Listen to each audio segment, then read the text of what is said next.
Tonight on Chris 6 News, the city of Corpus Christi is addressing the water crisis in the coastal bend, with community outreach being the main concern. We'll share what we learned from the news conference earlier today.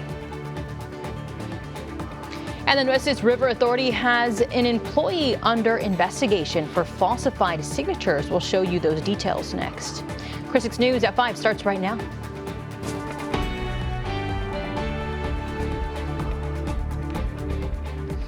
Well, thank you for joining us. I'm Clara Benitez Cortez. Corpus Christi city leaders held a press conference today to update the public and the media on the water situation. The two projects they talked about were the Evangeline Groundwater Project north of Sinton, which will produce 12 million gallons a day to start with the option to double.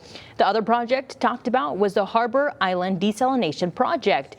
The city recently signed an agreement with the Nueces River Authority, paying close to $3 million for an option to get 50 million gallons a day when the plant goes online in 2029. The wells, now the Evangeline, now also the Harbor Island, those are the three projects that we have confirmed and we are working forward on. We're also looking at an effluent reuse project. That could be another 16 million gallons a day back into our water supply. And so as these other projects come online, it increases the diversity of our water portfolio. Well, City Manager Peter Zanoni also emphasized he'll be holding town halls for neighbors to attend in the future in order for transparency on these projects and for neighbors to ask questions. We'll keep you updated when those dates and locations arrive. Well, a former employee for the Nueces River Authority is under criminal investigation after dozens of sample collection forms were allegedly tampered with. The documents cover water tests from small towns across South Texas, raising serious questions about public health and safety. When I discovered that there was an issue, I made immediate changes. Water quality to us is important. And our integrity in maintaining. We'll show you what went wrong, who's been fired, and what the district attorney is doing about it. That's coming up tonight at 6 o'clock. Well, now here we have some rain coming into the forecast. I know a lot of us are excited about that. So let's go ahead and turn things over to meteorologist Stephanie Lauber for a first look on when we can get some of that rain. Well, Clara, it's a low bar we've set here to be in terms of water. Things have been very dry in all of October. CCIA has seen 3 drops in the bucket, 3/100ths of an inch. That's what I like to call it because really that's about as measurable as it is. 3 drops in the rain gauge. So we're looking at better rain chances ahead. Some nice little surprises today from showers that are mostly have been aimed at the Victoria Crossroads. Well, a few of those danced across our part of the South Texas area, across Lake Corpus Christi. We saw a quick little shower, and then also one graced by Choke Canyon. At this point, things are generally dry. Most of that rain continues to be to our north. Look at this red line here, a warm front. This is the return that we expected after yesterday's very weak cold front. It has come back as a warm front, and it is drawing in all this warm, moist air. Doesn't feel very comfortable outside. Don't worry, it's helping us out with the rain chances we're expecting for this weekend. I'm not going to dress it up as something monumental, but at this point, we've got to celebrate whatever rain actually makes it to the ground. It's all ahead of this next cold front. Will it cool us down? Those answers ahead. All right, Stephanie, thank you. In national news, the government shutdown is on the brink of entering its 4th weekend. Earlier today, a test vote was held in the Senate on a bill that would pay essentially federal workers. That bill fell through. A few Democrat senators did cross party lines to vote for the bill. Many Democrats have said they want legislation that pays all federal workers throughout the shutdown, including who have been furloughed. Speaker of the House Mike Johnson spoke earlier today specifically on the shortage of air traffic controllers. We're running out of resources. They're running out of creative ideas, and there is not an existing pot of money that could cover the air traffic controllers' salaries right now. And so that is why we have to get the government reopened. Again, every Republican has voted repeatedly to do that very thing, to pay everyone and make all this madness stop. Well, Democrat Minority Leader Chuck Schumer also spoke and blamed the shutdown on President Trump. The Republican bill is a ruse. It's nothing more than another tool for Trump to hurt federal workers and American families and to keep this shutdown going for as long as he wants. We'll keep you updated on the situation as it continues to develop. I'm Tari Spoon, your neighborhood news reporter here in Kingsville. With the government shutdown, staff at area food banks are working overtime to help feed many, including those who serve our country. Many of those service members have reached out. I'm taking a look at available programs to help those needing food. We have military people call us, and one of the things we told them, hey, we love what they do. They serve our country, and whatever we can do to serve back to them, we're here to serve. These days, Salvation Army in Kingsville has been hard at work. Salvation Army Director Steve Martinez says they received a spike in calls since the government shutdown began. Military personnel, retirees, and everyday workers worried about their food benefits are reaching out for help. They're not sure what's going to happen next month. Some families were saying, we're not sure we're going to get food assistance next month. Will you be available to help us? I said, if you all need help, come and we'll do whatever it takes to help them. Martinez says the food bank is ready to step in and help when they need to. They also partner with other local food pantries like BT Church. Volunteers like Patty Burton says their doors are open for anyone in need. Anybody that's having any type of a financial crisis can come to us while they do not have the income, because without an income, you do qualify, even if you don't have SNAP. For families on SNAP, Burton says they have a household application for food available to families with or without benefits. Come by and check. If we can help in any way, we will. Staff at area food pantries tell me they'll continue to serve the community as long as they can, but stress the need of more donations growing every day. In Kingsville, I'm your neighborhood news reporter, Tyrese Spoon, Chris 6 News. Tyrese, thank you. Well, several business owners along SPID on Padre Island are dealing with damaged mailboxes after a man was caught on camera trying to break into them earlier this week. Check this out. The incident happened around 5 a.m. Surveillance video shows a man walking around a building and prying open multiple of those mailboxes. The building owner spotted him on camera and confronted the suspect, who then ran away empty-handed. I hope we can catch him and get him off our island and keep our island clean from thieves and scammers. There's the man right there. Other nearby businesses also reported damage to their mailboxes, but all say nothing was stolen. Corpus Christi police confirmed they are investigating the case and want anyone who recognizes this person in that picture to give him a call. Now, we have an update about the Kenda Ambergerdie, an expectant mother who had her car stolen from her Southside apartment complex last month. Police tell us her red Nissan was found on the 6200 block of SPID. The car was reportedly in overall good condition. The person who stole the vehicle hasn't been identified. Police tell us this theft is still under investigation. Tap to Pay. It's quick, easy, and becoming pretty popular. I'm Michaela Chavez telling you what you can do to help prevent thieves from ghost tapping your information. You're watching Chris 6, part of the Scripps News Group. Tap to Pay seems to have become second nature, as it's almost everywhere nowadays. I talked with the Better Business Bureau about their warning of a fast-growing scam that could be happening without you even knowing. People love the convenience of being able to tap to pay. I use it pretty much every day. I have everything I need to pay for in the convenience of my left hand. As the world adapts to the digital age, so do scammers. Scammers work in seasons. That whatever is kind of the new thing or what's most popular at the time, scammers will typically find a way to prey on people using those methods. This season, beware of ghost tapping. It's when a scammer stands just inches away, close enough to bump into you, tap your card, and steal your money. And it's not just credit cards. Phones with Tap to Pay can be at risk too. TAMUCC freshman Thomas Nelson says he's seen how easy that tap can happen, even as a joke. He took his money from his phone, you just tap it, you just double click the thing, like you're gonna use it, and then just do that. But he sent him his money back, he wasn't stealing. But I mean, someone could do that to you and steal your money and not jokingly mess with you. Ghost tapping can also happen when someone claims they're selling something, but secretly charges you more than they say. We're always in a hurry, and sometimes we don't think to look at the amount or look at who we are actually paying. So it's just taking those extra couple of seconds. TAMUCC freshman Siobhan Tapa says his phone alerts help him stay ahead, just in case. Usually when you use Tap to Pay, a notification will come up on your phone right after, and it'll come up where you bought it. I spoke with Katie Galan with the Better Business Bureau. She says you should treat your card or phone like cash. Keep it put away when you're not using it. Imagine, you have your phone in your hand. It's like you have a wad of cash in your hand, basically, is what it's like. So we want to safeguard it in that way. If you keep it in your pocket, that's not really an issue. And you can also use one of these radio frequency protectors or card sleeves, the same technology Tap to Pay uses to block those signals, especially in crowded places.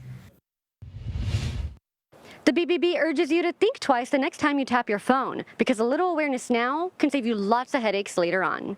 In the Bay Area, I'm your Sunrise Neighborhood News reporter, Michaela Chavez, Chris 6 News.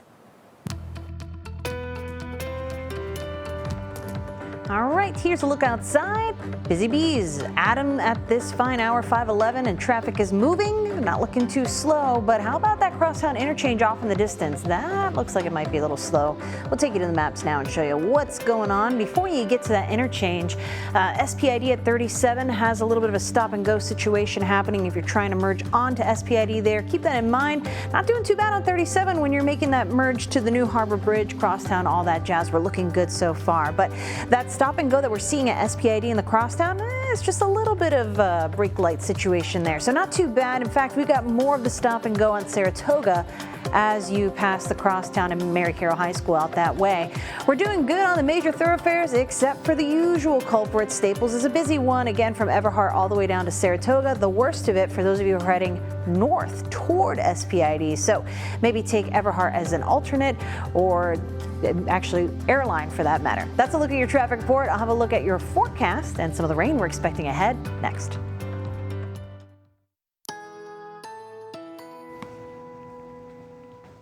All right, beautiful day outside again. Lots of sunshine, but it's feeling more humid out there, especially along the coast. So let's take a look at how we did today in Corpus Christi. We didn't break the record high temperature, but we challenged it. We got close, 92.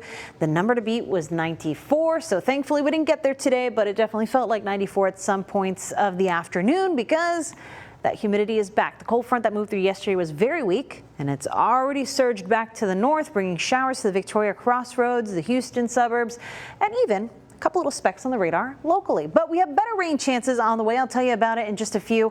But boy, do we need it. Right now, our year-to-date rainfall deficit, we are closing in on 11 inches behind for the year. October kind of unofficially marks our dry season, or heading into a drier part of the year for us climatologically. So that's not good. We need to chip away at that. And this weekend's rainfall is basically going to make a difference in this column of that number. We're not going to see huge rainfall totals, but this is looking to be the best for rainfall accumulations that we have seen in at least a month, since the end of September, where not even everybody got as much rainfall as they'd like, but that was our last best rainfall. It's not saying much.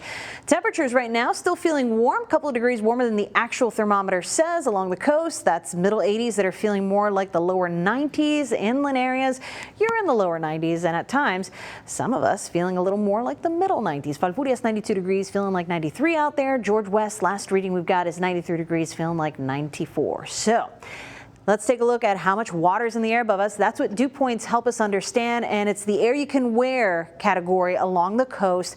Upper 60s for many in the central portions of the coastal bend. Inland, we were in the 50s in places like Beeville and Orange Grove, but again, as some of that southeast flow works its way in, it's going to make the humidity more aggressive as we head on into the overnight, so you can expect air you can wear to start tomorrow morning too.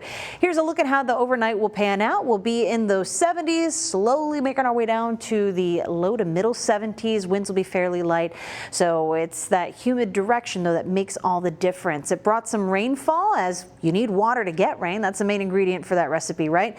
So that came up the coast to our neighbors in the Victoria Crossroads, parts of southeast Texas, but that humidity is still moving in. So it gives us time to kind of build up the water that we need to wring out the atmosphere once our next cold front gets here. Where is it?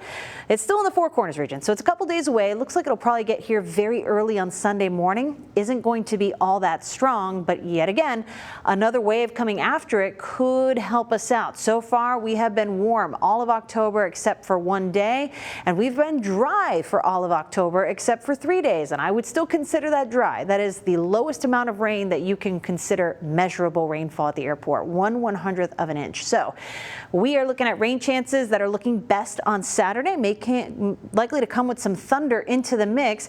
And you can see it's not amazing out of this world rainfall that we're anticipating. Rainfall totals at this point, for most, maybe a few tenths of an inch, but it's been hard to get a tenth of an inch at all. So we'll celebrate what we can get and continue to keep you updated on where the focus is for this rainfall. At this point, looks to be in our northern neighborhoods. But check this out. Now there's a sign there could be cooler weather coming ahead in our forecast. All right, Steph, thanks. And the Corpus Christi chapter of the Daughters of the American Revolution is getting ready for a birthday celebration that's been 250 years in the making. 3, 2, 1.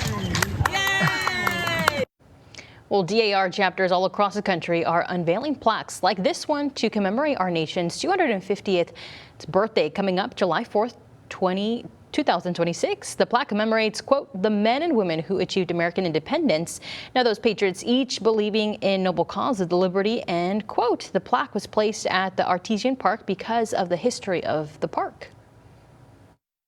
As you know, Zachary Taylor, who became a president later, was encamped here for several months during 1845 to 1846 as he was going to go on to dispute with Mexico the southern boundary. And so we thought this is already so much history in this park, because just envision. Well, here's a bit of history you may not know. 2 future U.S. presidents were serving under General Zachary Taylor when he set up camp here in Corpus Christi. They were Franklin Pierce and Ulysses S. Grant. Well, for many South Texas residents, this time of the year is to set up an ofrenda or altar for Dia de los Muertos or Day of the Dead in honor those remembered loved ones. At VCA Oso Creek Animal Hospital, an ofrenda has been set up in memory of our pets, those kitties, dogs, and other pets that may have passed on. Now, the display includes pictures, chew toys, even paw prints. Dia de los Muertos is Saturday, November 1st. A spooky night at the ballpark starts in just a few minutes. We'll share the details on this special event next. You're watching Chris 6, part of the Scripps News Group. We're just over a week from the scariest night of the year, but the hunt for candy begins early at Whataburger Field tonight. Halloween with the Hooks is an annual event featuring trick-or-treat candy stops around the ballpark, carnival games, a pumpkin patch, photo booth, and a costume contest. H-E-B is presenting sponsors for the event, and guests are encouraged to donate to the Coastal Bend Food Bank. The fun starts in just a few minutes at 5:30 and lasts until 8:30. And you can join the fight against breast cancer by joining the annual Making Strides Against Breast Cancer Walk. It's set for Saturday, October 25th. The 5K walk helps raise funds for cancer research. Brian and Michelle Hoffman will MC the event, and this year the Making Strides Walk has a new start time, 11 a.m. It begins at the Bayfront Park on North Shore Line, and check-in is at 9:30 a.m. A show heist being compared to Mission Impossible? We'll share those details with you when we come back. You're watching Chris 6, part of the Scripps News Group.